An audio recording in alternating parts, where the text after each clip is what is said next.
Doo-Wop, and hearing it today still stirs images of warm summer evenings and innocent young love.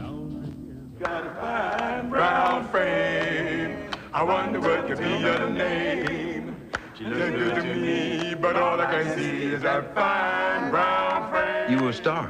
If you sang, whether you had a hit record or not, if you sang, you were a star. And the girls just came, and we were really trying to hit on all the girls, really, you know, and you had your choice. You know, you said, eeny, meeny, miny, mo, you know. I'll be glad to make you queen on my throne. That's it. Remembering together we can really be gone. Such a fine brown frame. Tell me what could be your name. Oh, good, but all I can see is that fine brown frame. Yeah, we had our first uniforms, man. We had brown jackets with raindrops, tan raindrops in them, and tan pants. Oh, you couldn't tell us nothing, man. We were clean as a board of hell. Yeah, this is taken on the roof. 12.2 watts, you can have it.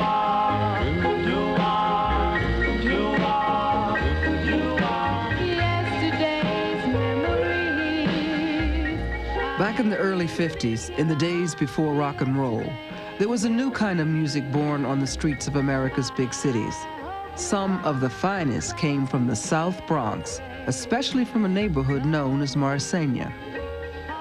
It was the music of teenagers, kids singing of love and yearning, a mix of strange new harmonies and nonsense syllables, urban folk music, which later came to be known as doo-wop. Eugene Tompkins and Arthur Cryer were just kids then, when Marsegna teenagers could be found singing on every block, in the stairwells and on the stoops. We used to sing right here. I'm gonna show you right here, man. We used to sit on this stoop. Okay. We sat right here, and we used to sing. And this guy over here, we used to call him Frog-Faced Forster. He used to throw water on us. He was the only one who didn't like our singing. So we called him Frog-Faced Forster. We named him Frog-Faced Forster. That was his name. Yeah, he was a mean son of a gun. But you know, most of the neighbors, they loved it.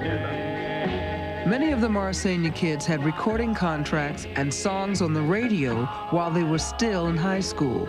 So many, in fact, that Morris High became known as the Morris Conservatory of Music. Most fans never knew who the singers were or where they came from. Almost all of them have been forgotten, and their place in the history of American music has been ignored. Until now. After all those years of silence, the kids from Marsegna are singing again.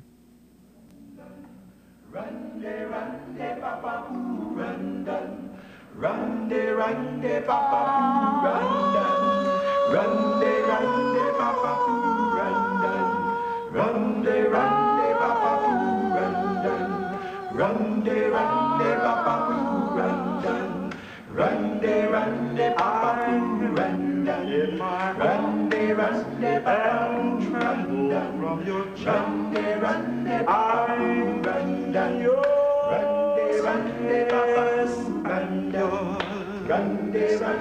I'm each time your lips meet mine, they melt like floating wine. I'm yours, yes, I'm yours. To hear the harmony and say, we can still do it, man. That wishing that the music would come back full force and people would start to sing about love and caring again, you know. And, but the music, you know, I hear those old sounds, I hear those voices, and I hear those sounds that ring, you know, like bells ringing off the wall. And I'd hear all of that, and I'm right back in 1952, 53 again, you know, and I'm alive. I'm alive. Here in my heart, Gumbola City, run, run, run, de, papa, poo. In our community, the group that had the biggest hit, and I think the biggest hit of the 50s period, was the Chords. Life could be a dream, life could be a dream. Do, do, do, shaboom. The Chords were 6 Marsegna kids who burst out of the musical ghetto and onto the national pop charts in 1954. With Shaboom, they would write one of the very first chapters in the history of rock and roll. Hello again. It was rock and roll, but at that time, the name rock and roll hadn't even come up. Elvis Presley hadn't even came out. No Beatles, no Little Richard, There was nobody, it was us. His plans would come true. If you would let me spend my whole life loving you, life could be a dream, sweetheart. That kids were buying and dancing to the record came as a complete surprise to everyone. Shaboom was released as the B-side of a standard pop tune called Cross Over the Bridge. Out in California, there was a disc jockey out there they called Huggy Boy. And out of curiosity one night, he told his audience that he was going to turn the record over. He said because we were a good sounding group, he wanted to hear what the other side sounded like and ask their opinion. And so he turned Shaboom over, and from there on it was magic. Shaboom really broke, and the first place they would send us to was California. Bakersfield, Salinas, California, Fresno. We were hot as fire out there.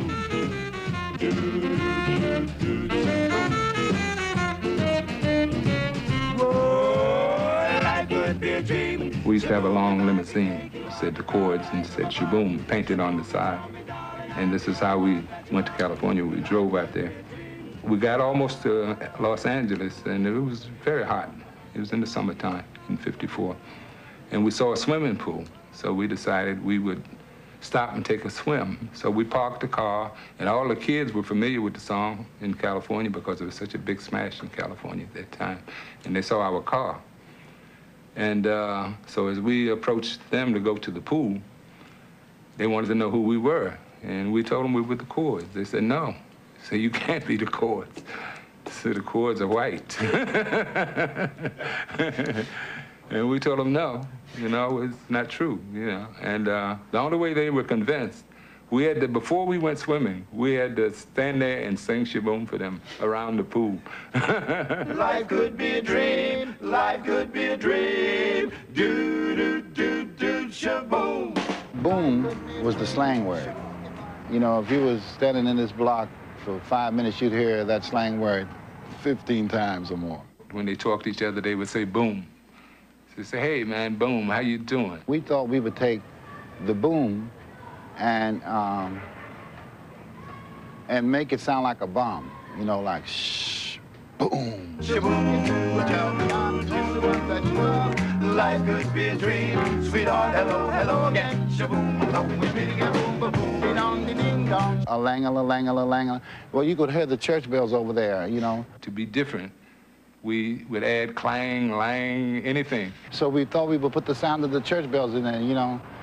Ding, dong, ding, ding, dong.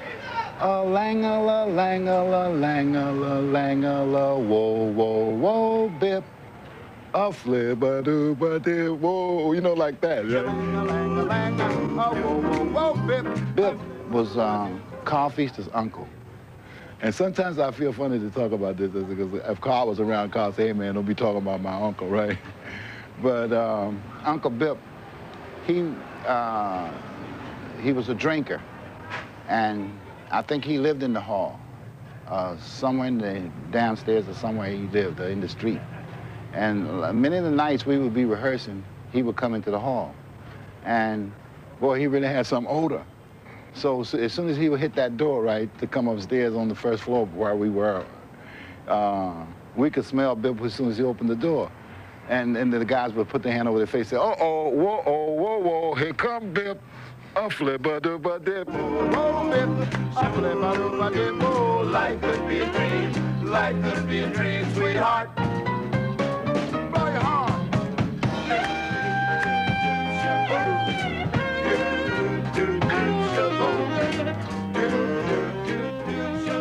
They were the stars of the block, you know, to say you can make it, you can get out of here. You know, this is your ticket to fame and fortune. Even the people who used to throw water on us from out their windows, they were so proud of us, you know. They would always tell people that, hey, yeah, I know them. Yeah, they used to hang in my block, used to hang on my stoop. We used to throw water on them. But they said it with pride.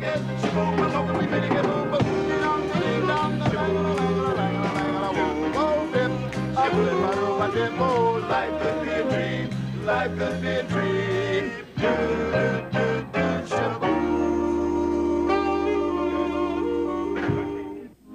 Bronx, a singer silenced by disappointment kept his talent hidden for years, even from his family.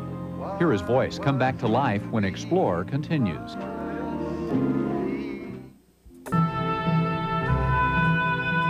Now, back to National Geographic Explorer. Public School 99 was where the Chords rehearsed and competed with the younger groups who idolized them. It was here at 99 that many of the Bronx kids taught each other the harmonies and showmanship which led to record contracts and hopes for a career in show business.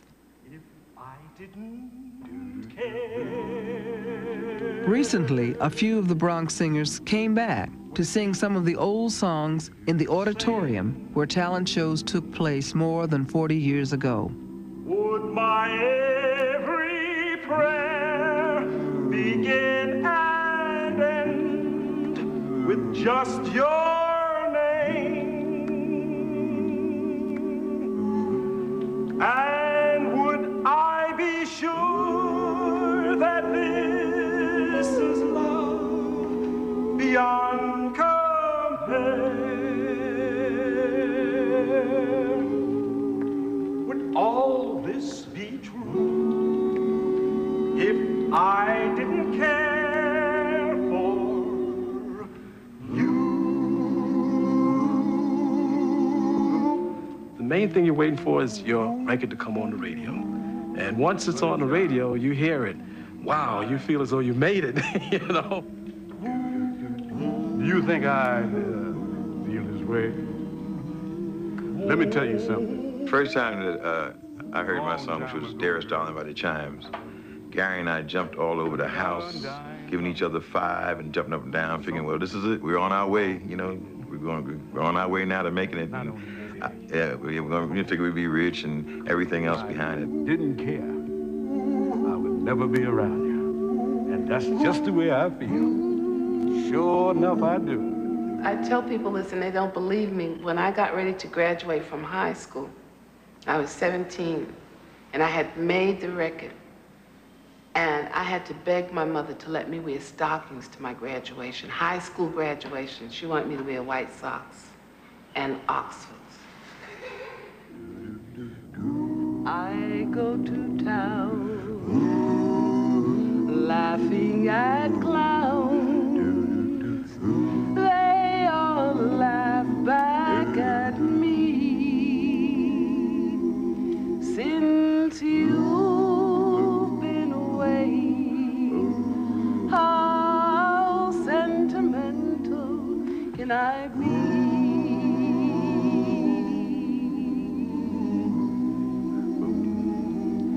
Now morning. Lillian Leach was just 17 when she started singing with a Mauritania group called The Mellows. She made only a few records, now considered classics by collectors. My darling, I need someone new. I'm lost without you. Every time someone stepped into the house, my mother used to take my records and she would play them over and over and over again. And I used to get embarrassed because everybody used to, oh, you sound good, girl. So nice. Oh, you made a record, huh? And I got so embarrassed that she would play the records all the time. So not realizing what I was doing, remember I was still young, I took every record that I had and gave them away to people, so I wouldn't have any in the house. So she couldn't play them when people came. That's how I wound up. I didn't have not one copy of my records. How sentimental can I be? In any way you want. For Lillian and the Mellows, the glory would be brief. Like most young groups, they were learning the bitter lesson. Show business can be cruel, especially for beginners.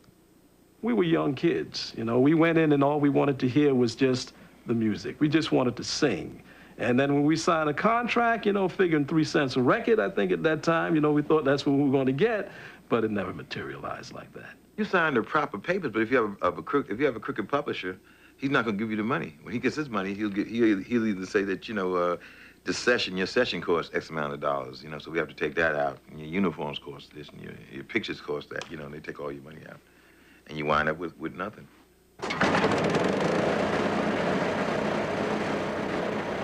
We'd sign the contract, and they would do a session.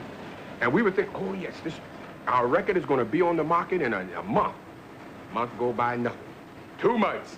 2 months go by, nothing. 3 months, 4 months, 5 months. And we start asking, when is the record going to be released? Oh, the time is not right yet. Oh, don't worry. We're going to release your record, and so forth. What they generally did was put it on the shelf. That was the pain. John's in love with Joe. Jones in love with Jim. Jim's in love with someone who's not in love with him. What was meant to be must be. C'est la vie, c'est la vie.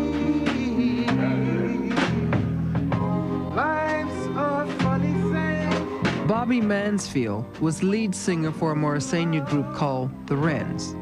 The love songs he wrote were hits, but other people collected the money. Discouraged and disgusted, he disappeared into the New York subway system and found a career as a motorman on the IRT. He never spoke of his music to anyone, not even his kids. It took me to about 10 to find out that he actually sang. I'm not sure how it came. It came up in a passing conversation. It caught me way off guard. They had records in there and whatever. And I don't know, I guess there was nothing in the record thing that I really wanted to listen to, so it never dawned on me to go in there and look. You looked at the funny shape 78, huh? No, I knew this. Yeah, that was the first time I saw 78. Yeah, right. 78. Yeah. I remember I used to sneak out in the middle of the night and listen to it. You didn't know? You didn't know he was a singing star? No. He's very closed-lip about it most of the time. He's a private man. Though he stole her love from me.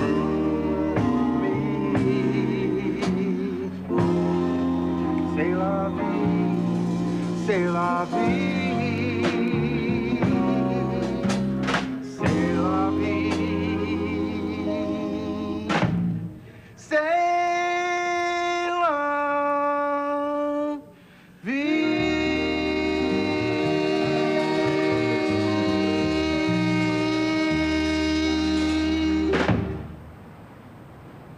There are shrines to the music of Bobby Mansfield and all the other forgotten singers who sang the street music of the 50s.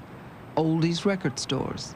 For years, they have kept the archives of this forgotten American art form. Paragon's one of the greatest out of New York City. Keeping the flame alive is a devoted band of fans, stubborn in their refusal to give up the music of their teenage years.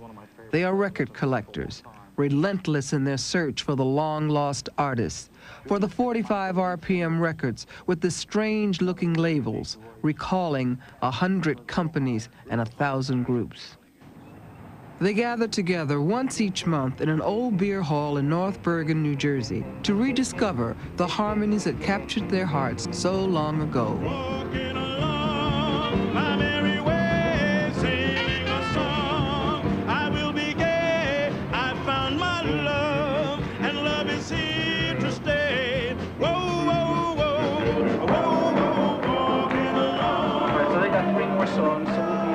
Solitude is Ron Roy's break for you guys. Okay. So you'll be up to have a break. And what I'll do is, I'll give away something. Door prize while you guys are good. I'll give you 5 minutes to. Good. When I'm walking, feel just like a king. When I'm singing, don't care about a thing. A reason I feel the way I do. You love me, oh, I love you. Oh, walking along, I'm everywhere, singing a song. I will be there, oh, happy day. I'm just walking along.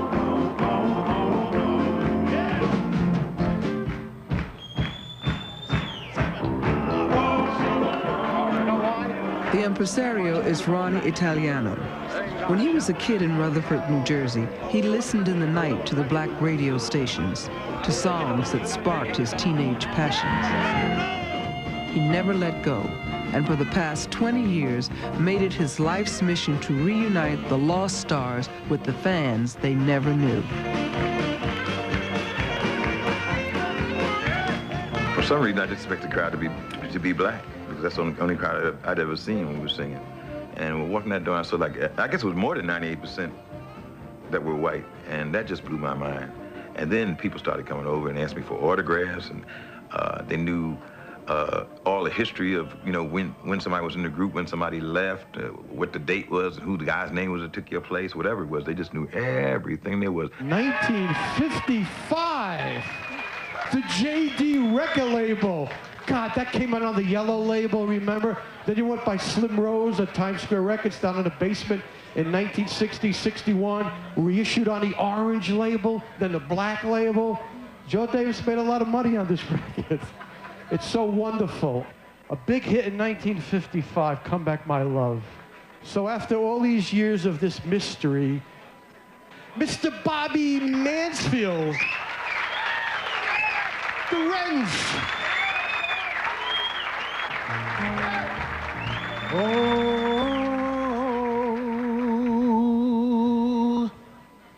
come back, my love, don't run away. Come back, my love, come back to stay. I love you so well, I want you to know I need your love so bad. Well, you say goodbye, I did wonder why. All because of those silly lies. I love you so well, I want you to know your love so bad. Everybody makes mistakes in the game of romance. Now I'm asking you, darling, why don't you come back and give me a chance? Everything has resonance, and this house has resonance. And if you can find out the resonance of the house, you strike that chord, this whole house will vibrate. But it's the same thing with people. You strike that chord that they're familiar with, that their whole inner being, their private self, is in tune with, and they have to respond. They have to respond. There is no way to stop them. They have to respond. It either make them cry, laugh, have to hug somebody, hold hands. That's why you see with us, you know, someone say something and suddenly there's hand holding and hugging and laughing and smiling, you know, and you can't help yourself. You know, your chord has been struck, you know, and you will vibrate.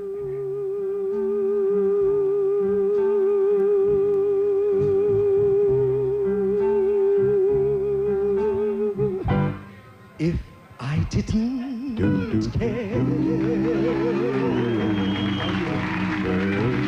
more than words can say. They are just tremendous when it comes to pouring out love and giving you confidence and supporting you and just making you feel that you can just conquer the world when you go on that stage. What makes my head go round and round while my heart stands? Ooh. If I didn't care, honey child, would I still feel this way? What I loved about the music was that it was a camaraderie that we had when we were young. And to see it happen again after you get older again, you know, I never thought I'd be singing at the age of 58. Still feel this way? Coming back now and singing and getting those standing ovations, singing what we sang back in the 50s is a beautiful thing to me. I love it, and I hope it never stops, and I'm waiting for the next gig. Would all this be true?